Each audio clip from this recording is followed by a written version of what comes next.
Good morning, everybody.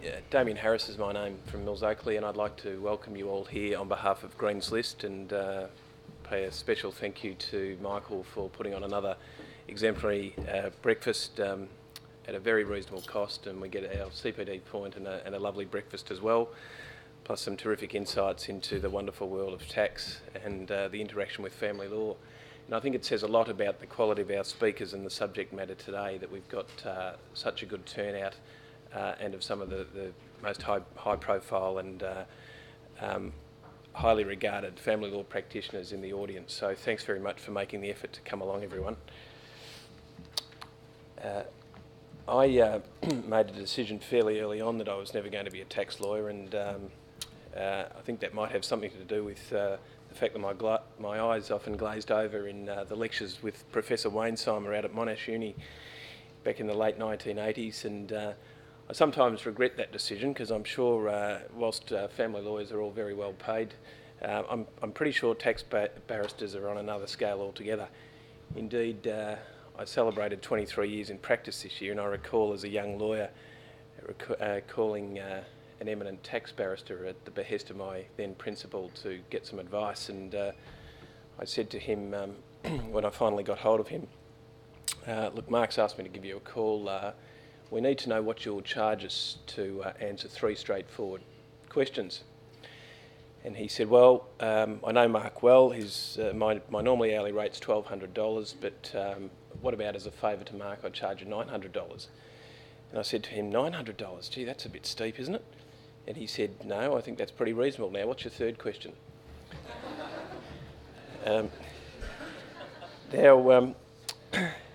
The former US Secretary of State, Donald Rumsfeld, made the immortal quote, there are no knowns. These are things we know that we know. There are known unknowns. That is to say, there are things that we know we don't know, but there are also unknown unknowns. There are things we don't know we don't know.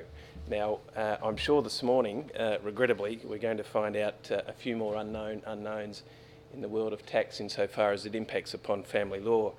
And we're very grateful to have the wonderful expertise of Peter and Julianne to assist us in guiding us through some of the critical issues that we're going to confront more often than not as our settlements become more and more complicated insofar as tax is concerned.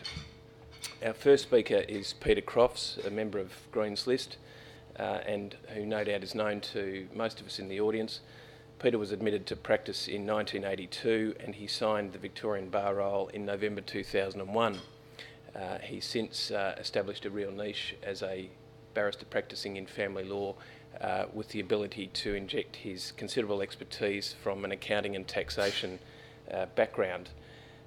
Peter practised for many years as a partner and in-house counsel with Deloitte Touche Tohmatsu, one of the then, I think it was Big 8 firms as they then were. Prior to that, he also had experience with the National Crime Authority and practised with a city law firm. Peter's got a very diverse, predominantly commercially based practice and practices in areas of not only family law but restraint of trade, ASIC matters, franchise disputes, superannuation and so on. I know from personal experience that Peter is often involved in some of the high profile and very complicated financial matters that we see in our jurisdiction, often assisting senior counsel in being able to assist in the examination of complex accounting and taxation issues, particularly with respect to forensic valuations and the like. So if you could all welcome Peter, he's going to talk to us about some of the general tax issues relevant to the resolution of matrimonial property proceedings. Thank you, Damian. Family lawyers have it tough, don't they?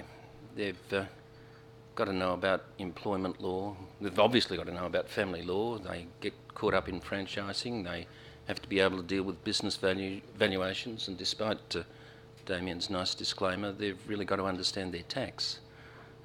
Added to all of that, they've got to be up at 7:30 in the morning to come to CPDs. My task, I hope, is to talk about tax issues which probably all of you will be aware of or have dealt with, but perhaps to put them in a slightly different context and make you think about the same issues in a different way. I'm not sure that there's anything particularly new. Hopefully you'll slowly wake up and adjust as the coffee sinks in, and you'll then be bright-eyed for the more detailed and complex material that Julianne's talking about. Like all, I've tried to divide the tax issues into the way that I see family law cases running. Things we need to know about when we're determining the matrimonial pool, things we need to know about when we're effecting a resolution, and things we need to give consideration to post-resolution. Disclaimer, like all good people practising in the tax area, this paper is not meant to be tax advice.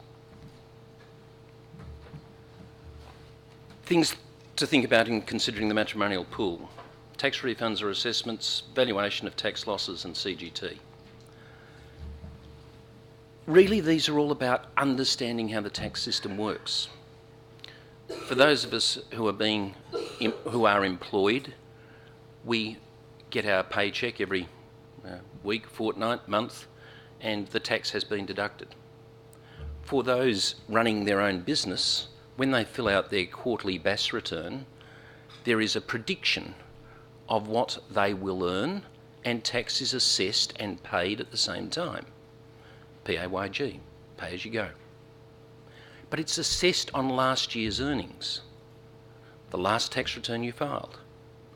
So, how many of us have had the case where hubby says, oh gee, you know, post-separation the business is going down, I'm not earning anywhere near as much as I used to. And maybe that's genuine. He's not concentrating on the business, he's genuinely distressed by the matrimonial, he's concentrating on the new partner. But one of the effects will be, if he's not earning as much, he's going to get a tax refund, isn't he? And that's an asset. And have you booked it? And the other variation on that is wife, who's been sharing income with husband in their business. Business has been making $400 a year, so wife's been getting $200. They separate. The business has paid the tax on it. On 200, there's about 75, 80 in tax, so she's been getting 120 in the bank. They separate. There's a spousal maintenance fight. Hubby's ordered to pay her $2,000 a month. He continues to do so, but of course he pays it in exactly the same way through the business, tax deductible to him, and the business continues to pay the tax. Final resolution is achieved. Everyone goes their own way. Wife puts in a tax return. She says, hang on, the business has paid for me $80,000 in tax, but I only earned 24, so I'd like it all back, please. Did you pick it up for husband that she was going to get $80,000? And if not, why not? So think about whether there are refunds or liabilities that should be assessed when you're preparing your statement of financial circumstances. Tax losses. If a business has made losses, then there's 100, and on the slide I use the figure of $100,000. The net result will be that next year it's able to earn $100,000 before it pays any tax. If it's a corporate structure and it earned $100,000, it would pay 30 in tax. So the first 100 that it earns is effectively tax-free. It's not, in one sense, it's recouping the loss, but in terms of a cash flow sense, it is. Now, there are all sorts of complicated tax rules about using tax losses. Got to be basically same shareholders, same business. But if the company is something that husband's been the sole shareholder in, and he's continuing the business, there is no doubt that he's going to continue it. You might find that the value has gone off and said, oh, you know, buying tax losses in the marketplace, only 3 or 4 cents in the dollar. But without getting into the issue of value to owner, to hubby, they're worth the full 30 cents, perhaps discounted by the fact that he's going to get it sometime in the future. But it's an asset, again, in his hands that you might care to look at and have valued. And you're going to see that in the balance sheet. You're going to see either accumulated losses or you're going to see accumulated profits. And if there are accumulated profits, there's going to be an associated franking account, because if it's a company, the company will have paid tax on those profits, And unless they've been distributed, which they shouldn't be if they're sitting there accumulated in the balance sheet, there's going to be franking credits sitting there for someone's use. Again, have you identified it and valued it? It's an asset that can be taken into account in the statement of financial circumstances. I want to touch on CGT because typically we all sit there and we say, oh yes, if the asset's going to be sold to effect the settlement or because the court orders require it, there's CGT, we'll get that quantified. And that's pretty much where we stop. But go back and read Rosati. Point 2 in paragraph 92.804 of the Family Law Cases version. If the court orders the sale of an asset or is satisfied that a sale of it is inevitable or would probably occur in the near future, that's what we're really talking about. That's what everyone does and knows, the first few lines. But it goes on. Or if the asset is one which was acquired solely as an investment and with a view to its ultimate sale for profit. How many of us have had family law cases where the couple bought an investment property? Clearly bought for investment. Did they say when they're going to sell it? Did they think about it was intended to be sold for profit? Usually, oh, it's part of our retirement. There is an intention, perhaps not very well specified, but when you take your instructions for your early material, you're going to pursue that line, aren't you? Because you might be able to bring that property in under the second limit of Rosati. And the third part, or the third paragraph, or section in the same paragraph, if none of the circumstances in 2 applies, that is, it's not going to immediately be sold and it wasn't bought for investment with the intention of sale, but the court is satisfied that there is a significant risk that the asset will have to be sold in the short to mid-term, then the court can make an adjustment under 7520, any other factor. So if you've got investment properties or share portfolios and you can get instructions that accord with those sections of Rosati, you've got the basis for saying that the court should consider the CGT liability. Now, if you don't get the background material and then don't go on and quantify it, the court isn't going to be able to. But you're missing out on something that may be of particular use to your client. What are you looking for? You're looking as to whether there is any evidence of investment, what the evidence of sale is, and then, and to me this is probably the most important bit, if you've got that, you've got an excuse for involving the party's accountant. Now, you want them to quantify it. In my view, the accountant often has a closer relationship with the client than you do, particularly if you're for husband, he's the accountant for the business, and he's made the practical election. He acted for wife, husband and all their entities, but he knows where the business is going to stay, so he knows where his future income's coming from, so he's continuing to act for husband. You want him on your side, not working against you. You want the accountant to be supporting you in the things you're trying to do in the family court. Not saying, oh, they should be more aggressive, or they should be doing this, or they should be doing the other thing. So as a significant influencer of your client, you want an excuse to talk to him, you want an excuse to involve him, and this has just given you one. And of course, if you're for wife, which you will be 50% of the time, I presume, you've got the opportunity to do something good, to refer a client, get her away from that dreadful accountant who's really not interested in her, get her some sensible advice on how she's going to invest these proceeds and survive in the future, and get the CGT liabilities calculated. Of course, in doing all of that, you've also done the useful thing of deferring your own liability for failing to consider tax issues.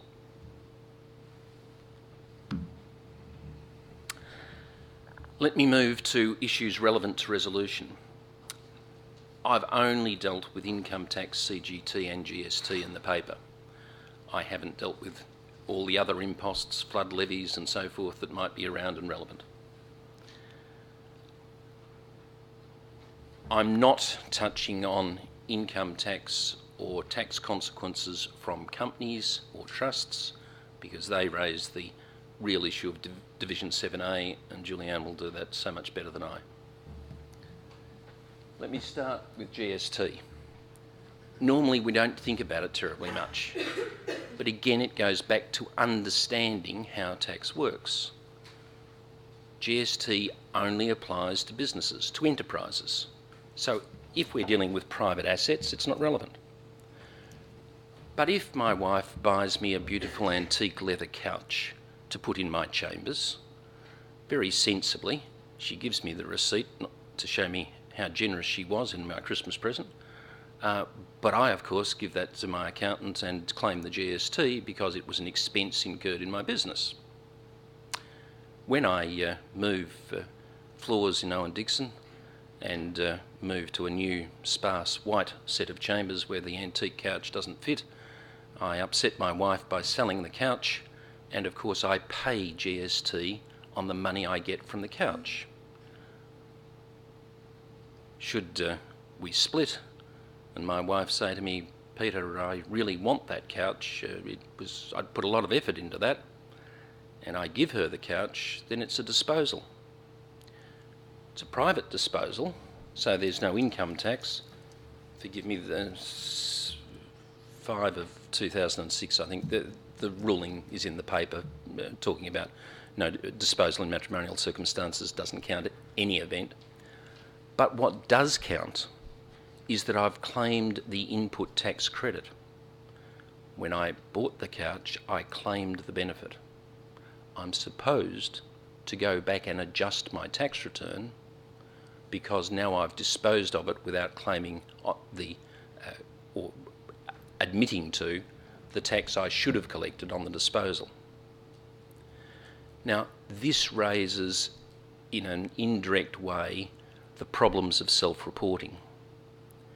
We operate in a system where our clients tell the tax office a story, and subject to audit and investigation, the tax office accept the story. We're in the more difficult position as professionals in that we can't encourage them to lie or tell untruths. But to what extent do we have to warn them of these consequences, or at least alert them to those?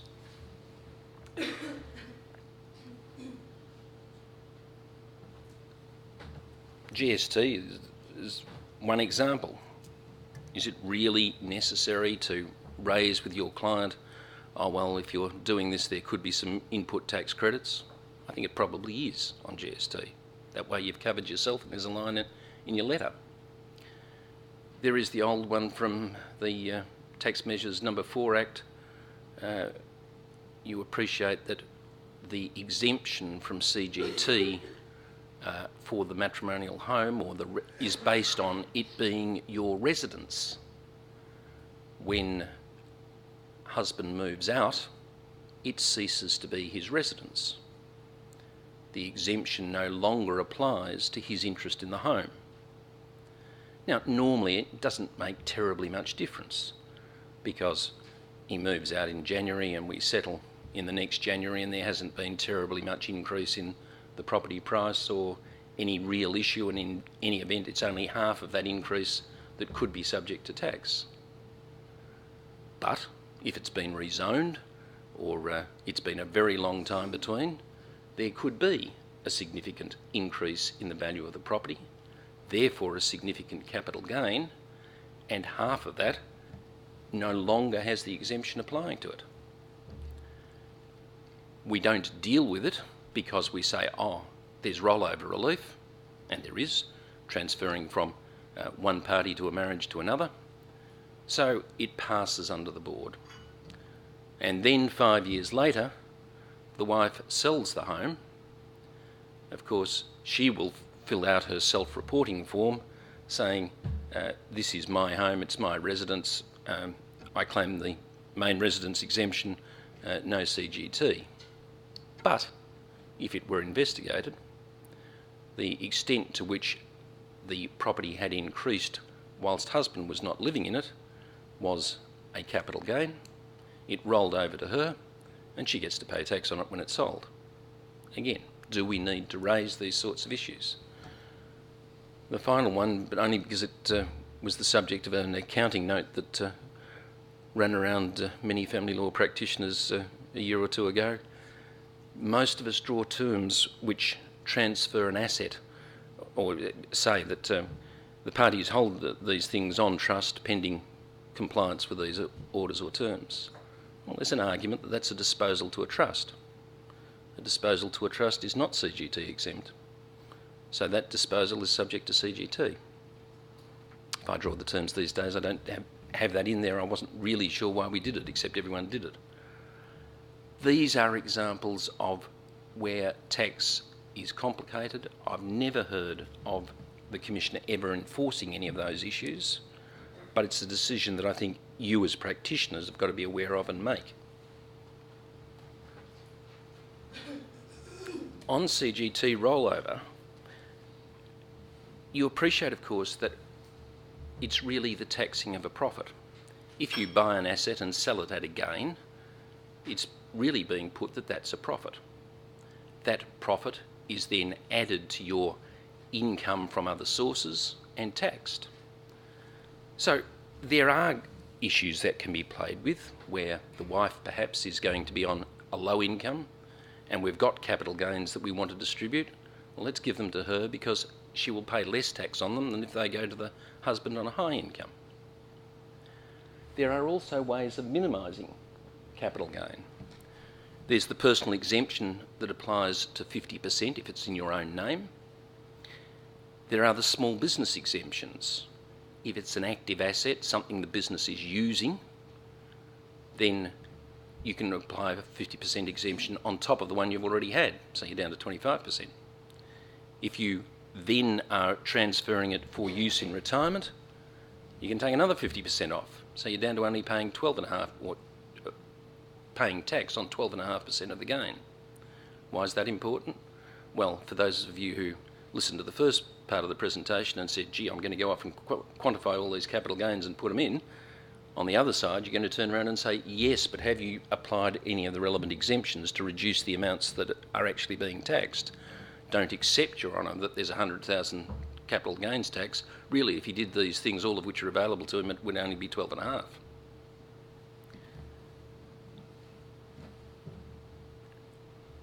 It's important to remember that rollover relief, which we all are used to, doesn't actually exempt from tax. It simply defers it. It seems to me that there are benefits in having it quantified anyway, even if you can't use it in your arguments, because at some point your client's going to have to pay it, and having some understanding of what they might have to pay is better than having it hidden and then being stuck with a big asset or a big bill, particularly if that occurs in the next few years because of some other change. It's also worth remembering that when things are transferred, we have to have some agreement on value. Market substitution rules apply. In essence, what is the market price?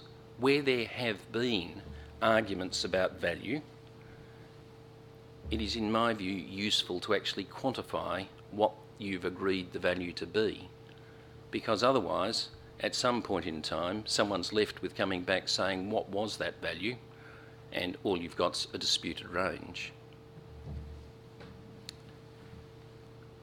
Perhaps I deal with it later, but perhaps on that point I should merely talk about indemnities. We, of course, tend to say, oh, don't worry about things, you're indemnified. Indemnities are only as good as the paper they're written on, of course, if someone's gone off and restructured them. And it's another issue that perhaps should be raised with the client, that this is what the indemnity is, but you've got to be satisfied that it's going to be of use to you. Said I wouldn't talk about Div 7A. Loan accounts and losses. When Julianne talks to you, you will understand how important understanding where the money's come from is. It's easy if we can simply say the husband will pay the wife X dollars. But we tend to say the husband will pay or cause to be paid. As soon as it's caused to be paid, where's it actually coming from? If it's coming from somewhere else, there may or may not be tax consequences. And that means that loans can be very important. Now, when we get an expert accountant to value things, they tend to just disregard inter-entity and related party loans. And they do that because, of course, it doesn't really matter that the company owes $100,000 to the husband. If I treat it as a liability in the company, I've got to then recognise it as an asset for the husband. And so it's easy just to knock them all out, and the net result is the company's value goes up a bit. Two problems with that. First of all, it's amazing how many times when you actually reconcile those entity loans, they don't balance. They should. But it's a lovely point for a cross-examiner as to why the company accounts don't balance. That means they must be wrong, so you're really asking the court to rely on wrong accounts. And that's always a lovely point for me to have. But if no one's done the work, I haven't got it, or I've got to do it myself. The other point is, by having them quantified, you've got some concept of where monies are coming from and what's got to be done with those loans. Transferring losses, I just alert you to the fact that if they're coming from trusts, you need family trust elections. So again, you're going back to the accountant saying, have I got all of these to deal with losses? And on the issue of liquidation, people often, or I've often heard it said, oh, don't worry about that entity, it's not got much in it, we'll just liquidate it. And I've even seen orders written saying that the parties will do all acts and things necessary to appoint a voluntary administrator to and liquidate entity X. Typically, the parties will have one share in it each, that they have bought for $1. If the net result is that the entity, after the liquidation and the liquidator's costs, turns out anything more than $1, you've got a capital gain. So if someone talks about liquidations, be very careful. I've talked about indemnities briefly. One of the problems that, of course, keeps coming up for all of us is there's been cash. One day I'm actually going to act for a family law client who does pay tax. I think I must be the only stupid person in the area who fills out their returns regularly. Parties tend to forget that if tax hasn't been paid, directly or indirectly, they've both had the benefit of the extra cash. I had, in the past, taken the view that, oh well, the tax office was swamped with work, they were understaffed, and who was going to deal with the rabbitings on of a dissatisfied ex-spouse. I've had the opportunity of working more closely with the tax office on a number of matters. I regret to advise that such an approach is wrong, that complaints from disgruntled ex-spouses subject only to staffing availability are taken seriously, and therefore if you're thinking about what you can do in these circumstances, be very careful about giving an indemnity that all the wrongs of the past will be met by your client, and make very sure that the wrongs of the past are met by both clients. It's all I can think of as a means of dissuading the disgruntled spouse that this all might come back to bite them. Damian kindly mentioned franchises. Let me finish slightly with a franchise point. Some of you might have seen or remember those machines that the dough plops down into the hot oil and the little metal track goes along and flips the donut over, and then it goes into the spinning bin of cinnamon. They were actually designed by the American Army to repatriate returning ex-servicemen from the Second World War, so that they could take a machine and go home to their country town and set up a donut and coffee shop. And it was the first real franchise. They borrowed the name of a well-known donut store in Rhode Island, Downy Flake, and some of you might remember Downy Flake when they had stores in Chadstone and Northland. On the wall in their stores was a little tile mosaic which had two men standing looking at their donuts. One had a very big donut, but it had a very big hole. The other had a more regular sized donut, but it was nearly all donut. And the rhyme on the wall went something like, as you wander through life, brother, whatever be your goal, keep your eye upon the donut and not upon the hole. The point of that in relevance to tax is that people can get very carried away with keeping an eye on how much tax they pay and how much tax these settlements are going to cost. The idea is that tax should be considered but never drive the settlement, or at least if you believe Downy Flake, that would be the case. Thank you for your time.